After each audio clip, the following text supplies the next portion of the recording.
ನಮಸ್ಕಾರ ಸ್ನೇಹಿತರೆ, welcome back to my YouTube channel. ಬನ್ನಿ ಇವತ್ತಿನ ಯಜಮಾನ ಸಂಚಿಕೆಯಲ್ಲಿ ಏನೇನಾಗುತ್ತೆ ಅಂತ ನೋಡ್ಕೊಂಬರೋಣ. ಅದಕ್ಕೂ ಮುಂಚೆ ಯಾರು ನನ್ನ ಚಾನಲ್ ಸಬ್ಸ್ಕ್ರೈಬ್ ಮಾಡಿಲ್ಲ, ಪ್ಲೀಸ್ ಸಬ್ಸ್ಕ್ರೈಬ್ ಮಾಡಿ, ಸಪೋರ್ಟ್ ಮಾಡಿ. ಝಾನ್ಸಿ ಮನೆಗೆ ಬರ್ತಾಳೆ.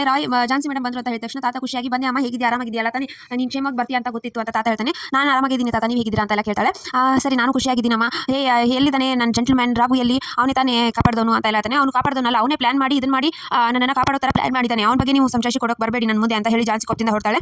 ಆಮೇಲೆ ತುಳಸಿ ನೋಡಪ್ಪ ಸತ್ಯ ಯಾವ ಥರ ನಾನು ಇದನ್ನ ಮಾಡಲಿಲ್ಲ ಅಂತಂದ್ರೆ ಅವಳೇ ರಾಘು ಬಗ್ಗೆ ದ್ವೇಷ ಹುಟ್ಟೋಕಾಯ್ತು ಅಂತ ತುಳಸಿ ಖುಷಿ ಪಡ್ತಾಳೆ. ಈತ ರಾಘು ಯೋಚನೆ ಮಾಡ್ತಾ ಕೂತಿರ್ತಾನೆ. ರಾಯ್ ಬರ್ತಾನೆ. ಏನು ಸರ್ ಏನಾಯ್ತು ಇದು, ನೀವು ಕೆಲಸದಿಂದ ಹೋಗಿದ್ದೀನಿ ಅಂದಮೇಲೆ ಅವ್ರ ಜೀವನದಲ್ಲೂ ಬರೋಕ್ಕಾಗಲ್ದಿಲ್ವಾ ಅಂತ ಹೇಳಿ ಇಬ್ರು ಮಾತಾಡ್ತಿರ್ತಾರೆ. ಆಮೇಲೆ ಈತ ಝಾನ್ಸಿ ಆಫೀಸಲ್ಲಿ ಹೋಗಿ ಅನಿಕಾ ಕಾಲ್ ಮಾಡ್ತಾಳೆ. ಅನಿಕಾ ಕಾಲ್ ಮಾಡಿ, ಅನಿಕಾ ನೀನು ಹೇಳಿದ್ದು ತುಂಬಾ ಒಳ್ಳೇದಾಯ್ತು, ಯಾಕಂದ್ರೆ ನೀನು ಹೇಳಿರೋ ಪ್ರಕಾರ ಅವನು ರಾಘು ಎಂತವ್ನು ಅನ್ನೋದು ನನಗೆ ಗೊತ್ತಾಯ್ತು, ಅದಕ್ಕೆ ಅವನ ಕೆಲಸದಿಂದ ಕಿತ್ತಾಕ್ಬಿಟ್ಟಿದ್ದೀನಿ ಅಂತ ಝಾನ್ಸಿ ಹೇಳ್ತಾಳೆ. ಹೌದು ಒಳ್ಳೆ ಕೆಲಸ ಮಾಡಿದ್ದೆ, ಎಷ್ಟೊಂದು ಜೀವನ ಹೆಣ್ಮಕ್ಳ ಜೀವನದಲ್ಲಿ ಆಟ ಆಡ್ತಿದ್ದಾನೋ ಏನು, ಇವಾಗ ಮತ್ತೆ ಯಾರ ಜೀವನದಲ್ಲಿ ಆಟ ಆಡ್ತಾನೋ ಏನು ಅಂತ ಎಲ್ಲ ಅನಿಕಾ ಹೇಳ್ತಾಳೆ. ಅದಕ್ಕೆ ನಾನು ಅವ್ನು ಬಿಡೋದಿಲ್ಲ ಸುಮ್ಮನೆ ಅಂತ ಹೇಳಿ ಝಾನ್ಸಿ ಕಾಲ್ ಕಟ್ ಮಾಡಿರ್ತಾಳೆ. ಆಮೇಲೆ ಅನಿಕಾ ಪಲ್ಲವಿನ ಕರೆದು ನನಗೆ ತುಂಬಾ ಖುಷಿ ಆಗಿದೆ, ನಿಮ್ಮನ್ನ ಕೆಲಸದಿಂದ ತೆಗೆದ್ಬಿಟ್ಲಂತೆ ಝಾನ್ಸಿ, ಅದಕ್ಕೆ ನನಗೆ ಸ್ವೀಟ್ ಮಾಡ್ಕೊಮ್ಮ ಅಂತ ಹೇಳ್ತಾಳೆ.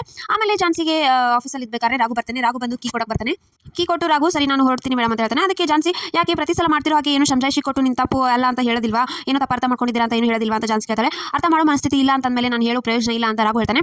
ಅದಕ್ಕೆ ದುಡ್ಡು ಇಸ್ಕೊಂಡಿದ್ಯಾ, ನೆನಪಿದೆ ತಾನೆ, ದುಡ್ಡು ಕೆಲಸ ಮಾಡಿ ತೀರಿಸಬೇಕು ಅನ್ನೋದು ನೆನಪಿದೆ ತಾನೆ ಅಂತ. ಹೌದು ನೆನಪಿದೆ ಅಂತ ರಾಘು ಹೇಳ್ತಾನೆ. ಅವಾಗ ರಾಯ್ ಬರ್ತಾನೆ. ಏನು ಸರ್ ಇದು, ಏನು ಈ ಥರ ಆಗೋಯ್ತಲ್ಲ ಸರ್, ಏನಾದರೂ ಹೇಳಿ ಸಂಜಾಯಿಸಿ ಕೊಡಿ ಅಂತ ಹೇಳ್ತಾನೆ. ಬೇಡ ಅದೇನಾಗುತ್ತೆ ಆಗಲಿ ಅಂತ ಹೇಳಿ ರಾಘು ಹೇಳ್ತಾನೆ. ಅವಾಗ ಝಾನ್ಸಿ ಹೇಳ್ತಾಳೆ, ಏನು ನನ್ನಿಂದ ತಪ್ಪಿಸ್ಕೊಂಬಿಟ್ಟು ಇದನ್ನು ಮಾಡಬೇಕು ಅಂತ ಇದೆಯಾ, ತಗೋ ವಾಪಸ್ಗೆ, ನೀನು ನನ್ನ ಮುಂದೆನೇ ಕೆಲಸ ಮಾಡು, ನಾನಂತೂ ದುಡ್ಡು ತಿರೋವರೆಗೂ ಅದನ್ನು ಇದನ್ನು ಮಾಡು ಅಂತ ಝಾನ್ಸಿ ಹೇಳ್ತಾಳೆ. ಅವಾಗ ರಾಘು ಸುಮ್ಮನೆ ಏನು ಮಾತಾಡದೆ ಕೀ ತಗೋತಾನೆ. ಸರಿ ಆಯಿತು ಮೇಡಮ್ ಅಂತ ಹೇಳಿ ಕೀ ತೊಗೊಂಡು ಹೊಡ್ತಾನೆ. ಅವಾಗ ರಾಯ್ಗೂ ಖುಷಿ ಆಗುತ್ತೆ. ಆಮೇಲೆ ಝಾನ್ಸಿ ಮತ್ತೆ ಅನಿಕಾ ಕಾಲ್ ಮಾಡಿ ಹೇಳ್ತಾಳೆ, ಅನಿಕಾ ನೀನು ಹೇಳಿರೋ ವಿಷಯ ನಾನು ತುಂಬ ಯೋಚನೆ ಮಾಡಿ ನಾನು ನಿರ್ಧಾರಕ್ಕೆ ಬಂದೆ ಅಂತ ಅನಿಕಾ ಜೊತೆ ಮಾತಾಡ್ತಿರ್ತಾಳೆ. ಅಷ್ಟರಲ್ಲಿ ಪಲ್ಲವಿ ಅಲ್ಲಿ ಬರ್ತಾಳೆ ಸ್ವೀಟ್ ತೊಗೊಂಡು. ಅದಕ್ಕೆ ಸ್ಪೀಕರ್ ಇಟ್ಟು ಅನಿಕಾ ಮಾತಾಡಕ್ಕೆ ಹೇಳ್ತಾಳೆ.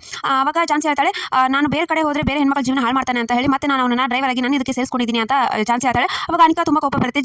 ಪಲ್ಲವಿ ನತ್ತಿರ್ತಾಳೆ. ಆಮೇಲೆ ಸರಿ ಆಯಿತು ಅಂತ ಇರ್ತಾರೆ. ಅವಾಗ ಪಲ್ಲವಿ ನೋಡಿ ಅನಿಕಾ ಹೇಳ್ತಾಳೆ, ಏನು ನಿನಗೆ ನಗು ಬರ್ತಾ ಇದೆಯಾ, ನಾನು ಇದನ್ನ ನೋಡಿ ನಿನಗೆ ಇದಾಗ್ತಿದೆಯಾ, ಸ್ವೀಟ್ ಬೇಡ ಹೋಗು ಅಂತ ಬಿಸಾಕ್ತಾಳೆ. ನಾನು ನಿನ್ನ ಸರಿಯಾಗಿ ವಿಚಾರಿಸ್ಕೋತೀನಿ ಅಂತ ಹೇಳಿ ಪಲ್ಲವಿಗೆ ವಾರ್ನ್ ಮಾಡ್ತಾಳೆ. ಈತ ರಾಘು ಜೊತೆ ರಾಯ್ ಮಾತಾಡ್ತಿರ್ತಾನೆ. ಏನು ಸರ್ ಇದು ಎಲ್ಲ ಉಲ್ಟಾ ಹೊಡ್ತು, ಒಳ್ಳೆ ಚಾನ್ಸ್ ಸಿಕ್ಕಿದೆ, ಇನ್ಮೇಲೆ ನೀವು ಬಿಡಬೇಡಿ ಸರ್, ನಿಮ್ಮ ಆಟಿಟ್ಯೂಡಿಂದಾನೇ ನಮ್ಮ ಝಾನ್ಸಿ ಮೇಡಮ್ ಮನಸ್ಸಿಗೆ ಎಲ್ಲಿ ಮೇಳ ಸರ್ ಅಂತ ಹೇಳ್ತಾನೆ. ಆದರೆ ಏನೋ ಮಿಸ್ ಹೊಡಿತಾ ಇದೆ ರಾಯ್ ಅಂತ ರಾಘು ಹೇಳ್ತಾನೆ. ಅದೆಲ್ಲ ತಲೆ ಕೆಡಿಸ್ಕೊಬೇಡಿ ಸರ್, ನಿಮ್ಮ ಆಟ ನೀವು ಶುರು ಮಾಡಿ ಅಂತ ಹೇಳ್ತಾನೆ. ಆಮೇಲೆ ಈತ ಮನೆಯಲ್ಲಿ ಝಾನ್ಸಿ ಯಾರ ಜೊತೆ ಮಾತಾಡ್ತಿರ್ತಾಳೆ.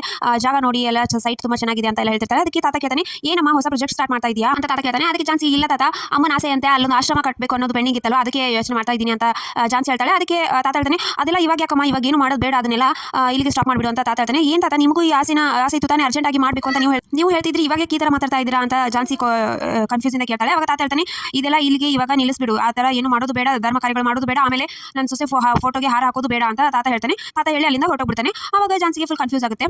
ಸೊ ಇಷ್ಟಿತ್ತು ಇವತ್ತಿನ ಸಂಚಿಕೆ. ಸೊ ವಿಡಿಯೋ ಇಷ್ಟ ಆಯ್ತು ಲೈಕ್ ಮಾಡೋದನ್ನ ಮರಿಬೇಡಿ. See you in the next vlog. Bye.